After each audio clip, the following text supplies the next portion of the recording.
यदि नित्य स्वभाव का एकांत किया जाए तो क्या दोष आएगा? सूत्रकर्ता कहते हैं नित्यस्यैक रूपत्वा देक रूपस्यार्थ क्रियाकारित्वा भावः अर्थ क्रियाकारित्वा भावे द्रव्यस्याप्यभावः नित्यस्य एक रूपत्वात्। जो नित्य होगा वो एक रूप होगा और जो एक रूप होगा उसका अर्थ क्रियाकारित्व अभाव, अर्थ क्रिया करने का अभाव होगा। द्रव्य में प्रति समय परिणमन होता है। अर्थ अर्थात द्रव्य, क्रिया अर्थात परिणमन। अर्थ क्रिया का अर्थ है द्रव्य का परिणमन। तो अर्थ क्रियाकारित्व का अभाव होगा। तो प्रश्न आ सकता है, होता तो हो। कहते हैं अर्थ क्रियाकारित्वाभावे द्रव्यस्याप्यभावः। ऐसा नहीं कह सकते कि अर्थ क्रियाकारित्व का अभाव होता हो तो हो जाने दो, क्योंकि अर्थ क्रियाकारित्व का अभाव हो जाएगा तो द्रव्य का भी अभाव हो जाएगा। जिन लोगों ने जैन सिद्धांत के सामान्य गुण विशेष गुणों के विषय में थोड़ा बहुत जाना है, वे जानते हैं कि द्रव्य में अस्तित्व, वस्तुत्व, द्रव्यत्व, प्रमेत्व, अभुर्लघुत्व, प्रदेशत्व आदि अनंत ऐसे गुण हैं जिनको सामान्य गुण कहते हैं। इनमें से जो द्रव्यत्व गुण है उसके कारण से द्रव्य में अर्थ क्रिया होती है और वो अर्थ क्रिया होती है, इसी कारण से द्रव्य में पर्याय का परिणमन होता है, पात्रता होती है। जैसे घट में जल धारण करने की क्षमता का आना, वस्त्र में अंग आच्छादन करने की क्षमता का आना, ये द्रव्यत्व गुण के कारण से होने वाले अर्थ क्रिया का परिणाम मात्र है। यदि अर्थ क्रियाकारित्व का अभाव हो जाएगा तो द्रव्य के सामान्य गुण का अभाव हो जाएगा, और द्रव्य के सामान्य गुण का अभाव हो जाएगा तो सामान्य गुण के अभाव में द्रव्य का स्वयं अभाव हो जाएगा। इसलिए अर्थ क्रियाकारित्व घटित होना जरूरी है, और अर्थ क्रियाकारिता के लिए नित्य एक रूप में परिवर्तन जरूरी है। अर्थात नित्य एक रूप के साथ अनित्य अनेक रूप भी हमें स्वीकार करने होंगे। इसलिए यदि किसी ने नित्य एक रूप का एकांत कर दिया है तो वह अर्थ क्रियाकारित्व की सिद्धि नहीं कर सकता। उदाहरण के लिए अपन देखते हैं, सांख्य मतावलंबियों ने कहा कि आत्मा नित्य है। तो अब आप मुझे बताइए, जब आत्मा नित्य है तो बालक नहीं हो सकता, युवा नहीं हो सकता, वृद्ध नहीं हो सकता। जो संसारी है वो नित्य संसारी रहेगा, जो मुक्त है वो नित्य मुक्त रहेगा, जो जिस क्रिया में परिणत है वो सदैव उसी क्रिया में रहेगा, क्रियांतर नहीं कर सकता क्योंकि अर्थ क्रिया नहीं हो रही है।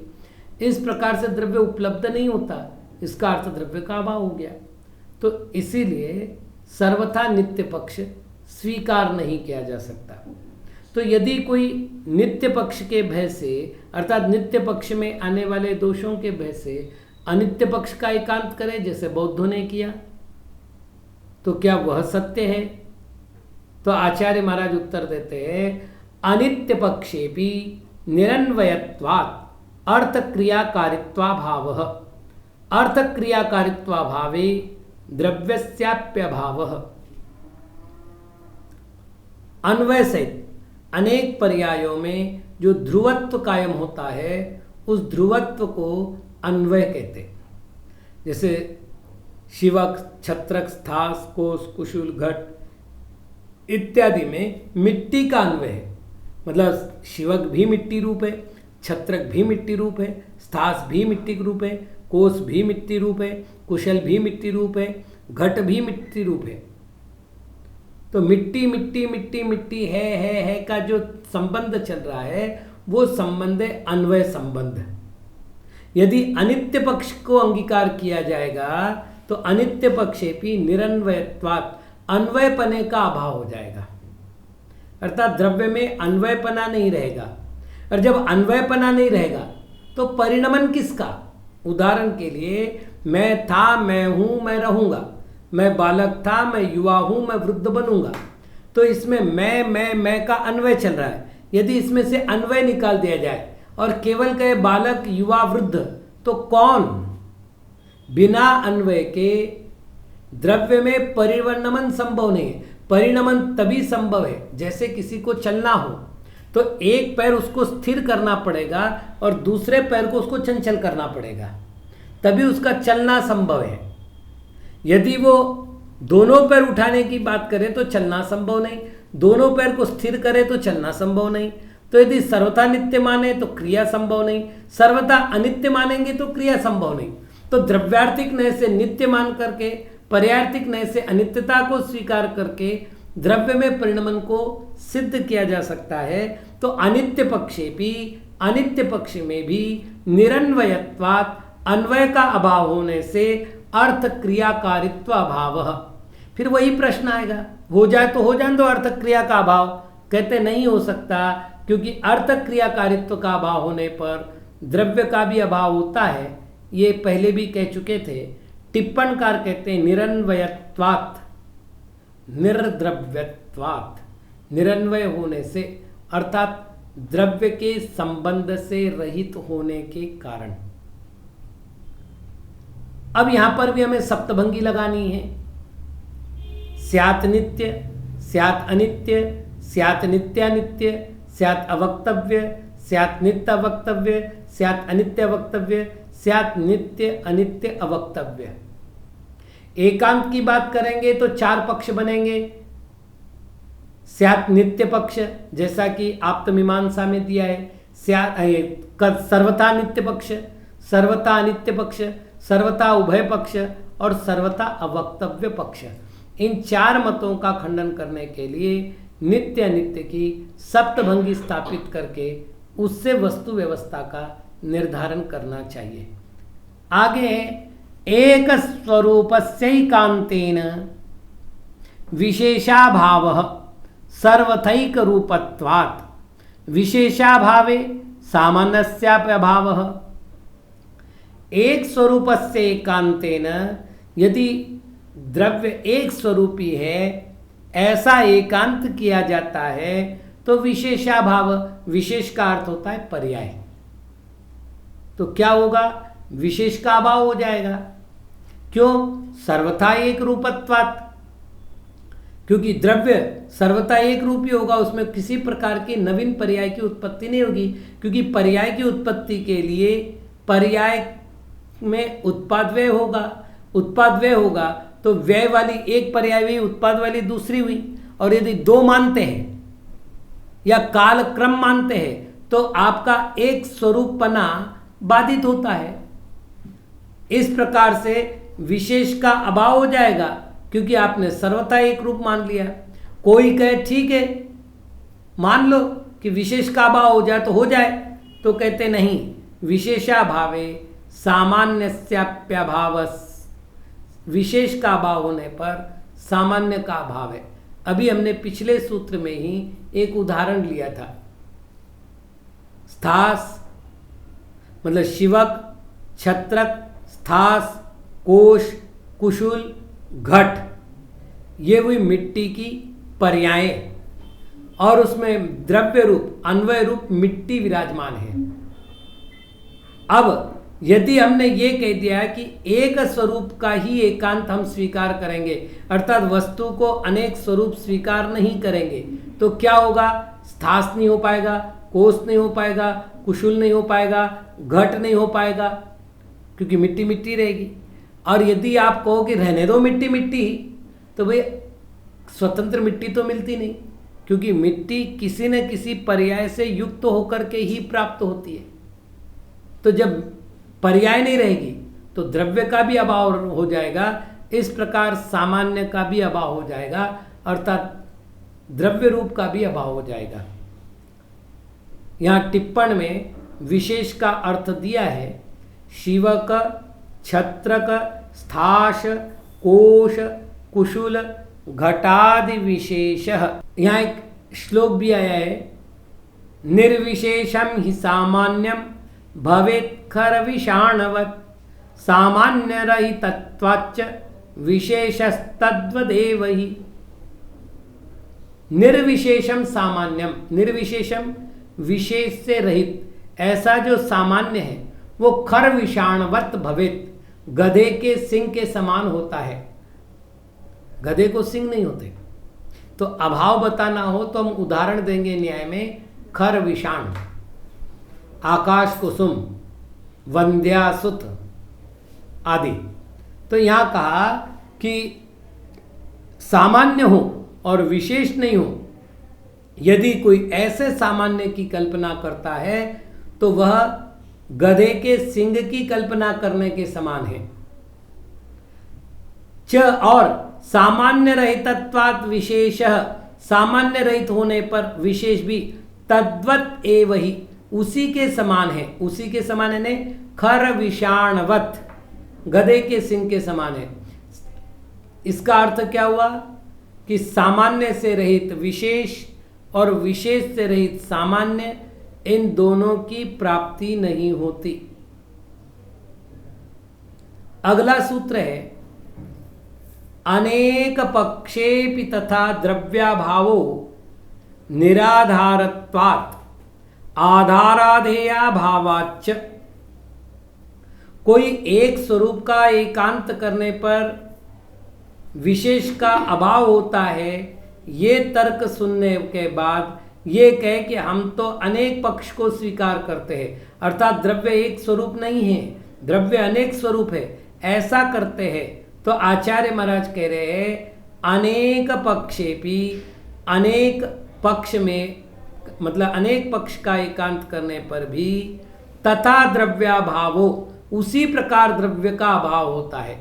द्रव्य का अभाव कैसे होता है? निराधारत्वात्, क्योंकि अनेक पक्ष पर्यायों के पक्ष है और पर्यायों के पक्ष होने के कारण से द्रव्य का अभाव तो हो ही जाएगा। अच्छा, दूसरा एक दोष हो जाएगा। कौन सा दोष होगा? आधाराधेया भावाच्च। एक पात्र है और उस पात्र में जल भरा हुआ है। यदि इस उदाहरण को माने तो इसमें पात्र हो गया आधार और जल हो गया आधेय।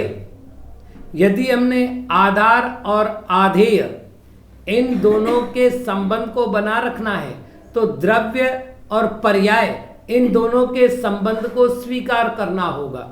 यदि हमने ये कह दिया कि अनेक पक्ष है तो द्रव्य का अभाव हो जाएगा, और यदि द्रव्य का अभाव हो जाएगा तो द्रव्य निराधार हो जाएगा, मतलब अनेक पक्ष निराधार हो जाएगा, और जब अनेक पक्ष निराधार होगा तो आधार आधेय भाव का भी अभाव हो जाएगा। तो यहां पर हमारे पास दो विषय अब हुए, एक स्वरूप, अनेक स्वरूप। इस अपेक्षा से चार भंग बनेंगे, अर्थात चतुष्कोटि विकल्प बनेंगे। एकांत से वस्तु एक ही है, एकांत से वस्तु अनेक ही है, एकांत से वस्तु नित्यानित्य है, एकांत से वस्तु अवक्तव्य है। इन चतुष्कोटि विकल्पों का निराकरण करके स्याद्वाद मत की स्थापना करनी हो तो सप्तभंगी करनी पड़ेगी, एकानेक सप्तभंगी। इसमें होगा स्यात् एक, स्यात् अनेक, स्यात् एकानेक, स्यात् अवक्तव्य, स्यात् एक अवक्तव्य, स्यात् अनेक अवक्तव्य, स्यात् एकानेक अवक्तव्य, तब जाकर के स्याद्वाद की संस्थापना होगी।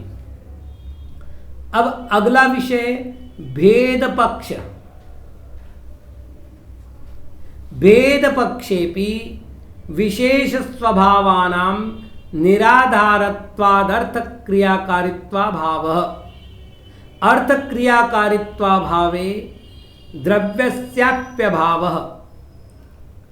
भेद पक्षेपि, यदि कोई सर्वथा भेद को स्वीकार करे, अर्थात सर्वथा भेद को अंगीकार करे, तो विशेष स्वभावानां निराधारत्वात्, भेद का कारण होता है पर्याय, और पर्याय द्रव्याश्रित होती है। सर्वथा भेद मानने पर, अर्थात सर्वथा पर्याय आश्रित भेद स्वीकार करने पर द्रव्य नहीं रहेगा तो पर्यायों का आधार नहीं रहेगा। जब पर्यायों का आधार नहीं रहेगा तो अर्थक क्रियाकारित्व नहीं बनेगा, और अर्थक क्रियाकारित्व नहीं बनेगा तो द्रव्य का भी अभाव हो जाएगा। इस प्रकार भेद पक्ष को अंगीकार करने पर अर्थक क्रियाकारित्व का अभाव हो जाएगा। भेद पक्ष के दोष को सुनकर भयभीत हुआ कोई पक्षधर ये कहे कि ठीक है, हम अभेद पक्ष को स्वीकार कर लेते हैं, जैसा कि ब्रह्माद्वैतवादियों ने स्वीकार किया है। तो आचार्य महाराज उसमें दूषण देते हुए कहते हैं, अभेद पक्षेपि सर्वेषाम एकत्वम, सर्वेषाम एकत्व अर्थक क्रियाकारित्वाभाव, अर्थक क्रियाकारित्वाभावे द्रव्यस्याप्यभावः। अभेद पक्ष स्वीकार करने पर सर्वेषाम एकत्वम, सभी द्रव्यों में एकत्व प्राप्त होगा। जो जीव है वो अजीव भी जीव है, धर्म भी जीव है, अधर्म भी जीव है, आकाश भी जीव है, काल भी जीव है, इस तरह सब जीव रूप हो जाएंगे। अच्छा, सभी एक होने पर अर्थक क्रियाकारित्व का अभाव हो जाएगा। मतलब आप ऐसा सोचिए, घड़ा जल धारण के काम भी आवे, घड़ा बिछाने के काम भी आवे, घड़ा ओढ़ने के काम भी आवे, तो कपड़े का कौन प्रयोग करेगा? इस तरह कपड़ा बेकार हो गया। अब घड़े का घड़ा रूप नहीं रहा, क्योंकि घड़े को हमने मेनी पर्पस प्रयोग कर लिया। वास्तविक घड़े का कारण था जल धारण, तो उसका मूल स्वभाव नष्ट हो गया। इस प्रकार से अर्थक क्रियाकारित्व का अभाव हो गया, और अर्थक क्रियाकारित्व का अभाव होने से, जैसा कि पहले से कहते हैं, द्रव्यस्य अपि अभावः, द्रव्य का भी अभाव हो जाता है। यहाँ सर्वेषाम टिप्पण में द्रव्याणाम, द्रव्यों का ये अर्थ किया है। तो भेद पक्ष, अभेद पक्ष, चतुष्कोटि विकल्प करेंगे तो भेद का एकांत, अभेद का एकांत, भेदाभेद का एकांत, अवक्तव्य का एकांत, ये 4 चतुष्कोटि विकल्पों में स्थापित सिद्धांत होंगे जो दुर्नय आरूढ़ होंगे। इनके निराकरण के लिए सप्तनय से सुसंस्कृत करना पड़ेगा। वो होगा स्यात् भेद, स्यात् अभेद, स्यात् भेदाभेद, स्यात् अवक्तव्य, स्यात् भेद अवक्तव्य, स्यात् अभेद अवक्तव्य, स्यात् भेदाभेद अवक्तव्य। इस 7 भंगी को स्थापित करके जब हम वर्णन करेंगे तो स्याद्वाद की संस्थापना होगी।